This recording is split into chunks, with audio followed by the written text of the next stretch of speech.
श्री शिवाय नमस्तुभ्यम दोस्तों। स्वागत है आप सभी का एक बार फिर से। मेरे देवाधिदेव महादेव आप और आपके परिवार पर अपनी कृपा दृष्टि सदा सर्वदा बनाए रखें। दोस्तों, यदि आप अपने जीवन में सुख समृद्धि चाहते हैं, धन वैभव चाहते हैं, अपने जीवन के हर क्षेत्र में सफलता पाना चाहते हैं, व्यापार में तरक्की चाहते हैं, नौकरी में प्रमोशन चाहते हैं, अपने बच्चों का भविष्य उज्जवल बनाना चाहते हैं, तो आप बिल्कुल सही चैनल पर आए हैं। यदि आप पहली बार हमारे इस चैनल पर आए हैं तो चैनल को सब्सक्राइब करके बेल आइकन जरूर दबाइएगा। दोस्तों, सावन का महीना आज से शुरू हो रहा है। आप सभी को सावन माह की बहुत बहुत शुभकामनाएं। भगवान भोलेनाथ आपके जीवन के समस्त संकटों को दूर करें और आपके जीवन में, आपके घर परिवार में खुशियां ही खुशियां बिखेर दें। इसी के साथ ही शुरू करते हैं आज का वीडियो। दोस्तों, हिंदू धर्म में सावन मास का विशेष महत्व होता है। आषाढ़ मास की पूर्णिमा तिथि समाप्त होने के साथ श्रावण मास आरंभ हो जाता है। इसके साथ इस पूरे माह भगवान शिव की विशेष पूजा अर्चना के साथ व्रत रखने का भी विधान है। ये भगवान शिव का सबसे प्रिय माह होता है। इस पूरे माह में भगवान शिव का जलाभिषेक करने से लेकर कांवड़ यात्रा करना शुभ माना जाता है।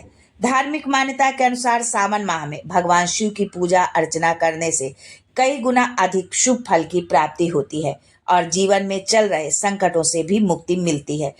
सावन माह 11 जुलाई यानी कि आज से प्रारंभ हो रहा है। कुछ शिव भक्त सावन माह में पूरे दिन उपवास रखते हैं, यानी कि पूरे महीने उपवास रखते हैं, और कुछ सोमवार को ही सिर्फ उपवास रखते हैं। आप अपनी शारीरिक क्षमता के अनुसार ही आप व्रत करने का संकल्प लें। यदि आप पूरे माह व्रत रख सकते हैं तो ही रखें, वरना सिर्फ पूजन मात्र करें। और यदि सिर्फ सोमवार सोमवार रखना चाहते हैं तो वैसा करें। कहने का तात्पर्य है कि जैसे आपकी शारीरिक क्षमता हो उस तरह से आप व्रत का संकल्प लें, लेकिन संकल्प जरूर लें जैसे भी आपको करना है। या आप पूरे माह रखना चाहते हैं, एक समय आप जो है अन्न का सेवन करना चाहते हैं, या पूरे माह फलाहारी रखना चाहते हैं, या सोमवार को आप व्रत रख रहे हैं उसमें अन्न आप लेना चाहते हैं कि नहीं लेना चाहते हैं, फलाहार रख, यानी जिस प्रकार से भी आपको व्रत का अपने अनुष्ठान करना है वो संकल्प लेना बहुत जरूरी हो जाता है। संकल्प के साथ ही अपने व्रत की शुरुआत करिए। दोस्तों, सर्वशक्तिमान परम पिता परमात्मा एक ही है, परंतु उसके रूप अनेक है। भगवान शिव की शक्ति अपरंपार है, वो सदा ही कल्याण करते हैं। शिव का अर्थ ही होता है कल्याणकारी। वो विभिन्न रूपों में संसार का संचालन करते हैं। सच्चिदानंद शिव एक है, वे गुणातीत और गुणमय हैं। एक और जहां ब्रह्मा रूप में वो सृष्टि की उत्पत्ति करते हैं, वहीं विष्णु रूप में सृष्टि का पालन करते हैं तथा शिव रूप में वो सृष्टि का संहार भी करते हैं। भक्तजन अपनी किसी भी मनोकामना की पूर्ति के लिए भगवान शिव की उपासना करते हुए शिवलिंग का पूजन करते हैं।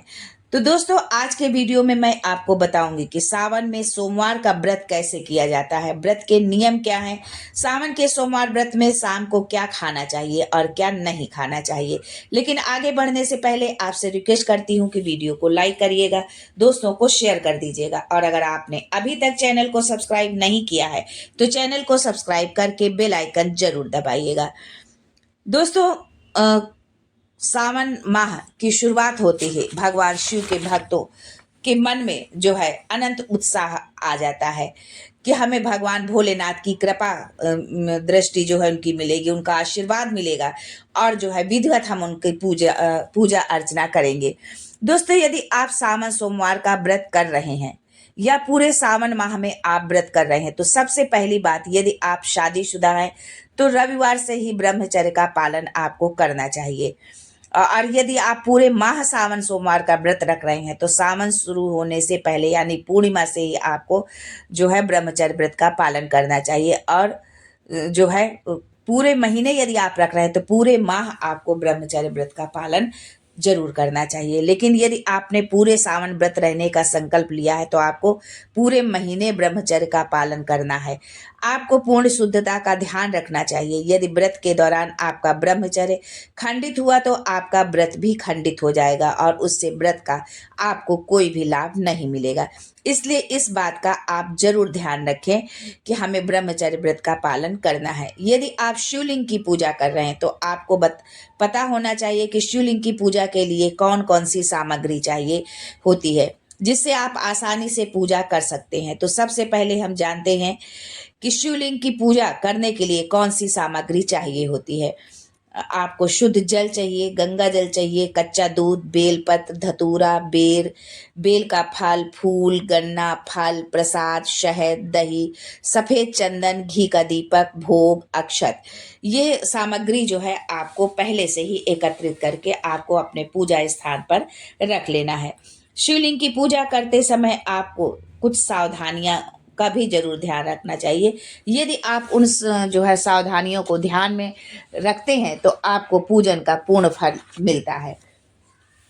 शिवलिंग की पूजा करते समय आपको काले वस्त्र बिल्कुल भी नहीं पहनने चाहिए, क्योंकि किसी भी पूजा पाठ में काले वस्त्र पहनना वर्जित होता है। सफेद रंग का वस्त्र आप धारण कर सकते हैं। विवाहित महिलाएं हरा रंग पहने। भगवान शिव को सफेद रंग अति प्रिय है और माता पार्वती को हरा, इसलिए जो यदि हमारी जो माताएं बहनें जो हमारी विवाहित हैं, शादीशुदा हैं, वो हरे रंग के वस्त्र पहने। आपको शिवलिंग पर कभी भी टूटे हुए चावल, अखंडित चावल नहीं चढ़ाना है। शिवलिंग पर आप जो बेलपत्री चढ़ाएं वो कटी फटी ना हो और उसमें 3 पत्तियां हो। बेलपत्री का चिकना भाग जो होता है वो शिवलिंग को स्पर्श करते हुए चढ़ाना चाहिए। यानी आप शिवलिंग पर जब बेलपत्र चढ़ाएं तो जो उसका चिकना भाग है वो शिवलिंग की तरफ होना चाहिए।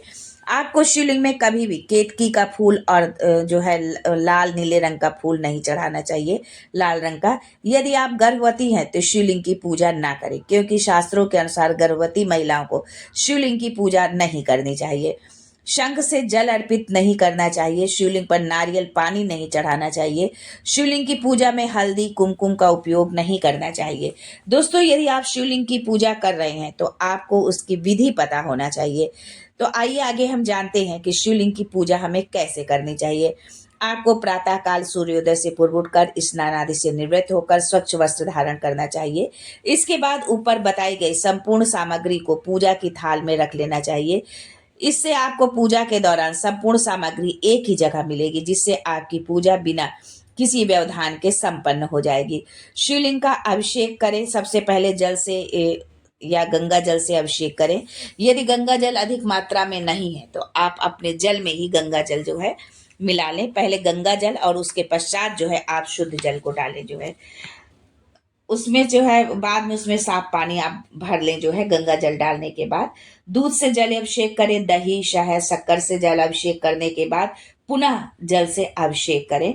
यदि आप कहीं मंदिर पर यदि आप जा रहे हैं पूजन करने और बहुत सावन में वैसे भी बहुत भीड़ भाड़ होती है और सब अलग अलग जो है अभिषेक करना अलग अलग सामग्री से यदि संभव नहीं है तो आप एक ही पात्र में सारी सामग्री एक साथ मिला लें और उससे जल अभिषेक करें और उसके पश्चात पुनः शुद्ध जल से भगवान शिव जी का अभिषेक करें। यदि इस तरह से आप शिवलिंग का अभिषेक आप करते हैं तो भोलेनाथ अतिशीघ्र आपसे प्रसन्न होते हैं। आपसे प्रसन्न होते हैं और आपकी जो भी मनोवांछित कामना होती है उस मनोकामना को वो पूर्ण करते हैं। यदि आप मंदिर जा रहे हैं तो 2 पात्र में जल ले जाएं और दोनों हाथों से एक साथ जलाभिषेक करें। इस बात का आप विशेष ध्यान रखें। यदि आप इस तरह से जलाभिषेक करते हैं तो भगवान भोलेनाथ आप से बहुत प्रसन्न होते हैं और आपकी जो भी कामना है उसको पूर्ण करते हैं। इसके बाद आपको शिवलिंग पर बेलपत्र, बेर, धतूरा, फूल, प्रसाद जो भी सामग्री है वो सब भगवान भोलेनाथ को अर्पित करना है। बेलपत्र पर सफेद चंदन से ओम नमः शिवाय, श्री शिवाय नमस्तुभ्यम लिखें और उस पर अक्षत रखें। फिर भोलेनाथ को आप समर्पित कर दें। यदि ये संपूर्ण सामग्री नहीं है और आप सिर्फ बेलपत्र ही चढ़ा रहे हैं तो भगवान भोलेनाथ आपसे प्रसन्न हो जाएंगे। घी के दीपक से आप शिव जी की आरती करें। शिव चालीसा या शिव स्तोत्र का भी आप पाठ कर सकते हैं। पूरे दिन आपको भोलेनाथ को स्मरण करना है। मन ही मन आप ओम नमः शिवाय, श्री शिवाय नमस्तुभ्यम इस मंत्र का आप जाप करते रहें। संपूर्ण पूजा के दौरान भी आप ओम नमः शिवाय का जाप करते रहें। यदि आप मंदिर नहीं जा रहे हैं, घर पर ही शिवलिंग की पूजा करना चाहते हैं तो उसके लिए एक तांबे का पात्र ले लें। उसमें नीचे एक बेलपत्र रखें और उसमें शिवलिंग को उसमें स्थापित करें और जो है ऊपर बताई गई जो भी पूजा विधि है, जो भी सामग्री है, उससे आप अपनी पूजा संपन्न कर लें। दोस्तों, सावन सोमवार के व्रत में बहुत लोग फलाहारी रखते हैं, तो कुछ निर्जल व्रत रखते हैं, तो कुछ लोग एक समय भोजन ग्रहण करते हैं। यदि आपने फलाहारी व्रत रखने का संकल्प लिया है तो अन्न ग्रहण ना करें। अन्न ग्रहण करने का संकल्प लिया है तो मीठा भोजन करें, नमक ना खाएं। फलाहारी के साथ आप व्रत का नमक खा सकते हैं, और यदि नमक का सेवन ना करें तो अच्छा ही है। पर अगर कोई शारीरिक समस्या है तो आप खा लें, जो है ऐसा कोई विशेष बात नहीं है कि आप नहीं खा सकते हैं। पहले शुरू में हमने वीडियो में बताया कि आप अपने शारीरिक क्षमता के अनुसार, सामर्थ्य के अनुसार ही आप व्रत उपवास का संकल्प ले। भगवान भोलेनाथ तो भोले भंडारी हैं, वो आपका भाव देखते हैं, आपकी श्रद्धा, आपकी भक्ति देखते हैं, और उससे ही वो प्रसन्न होते हैं। फलाहार में आप आलू, जो है मौसमी फल खा सकते हैं, आम, अनार, सेब आदि, इसमें आपके शरीर को पोषण भी मिलेगा। दूध से बने पदार्थ, दही, छाछ आदि का भी आप सेवन करें।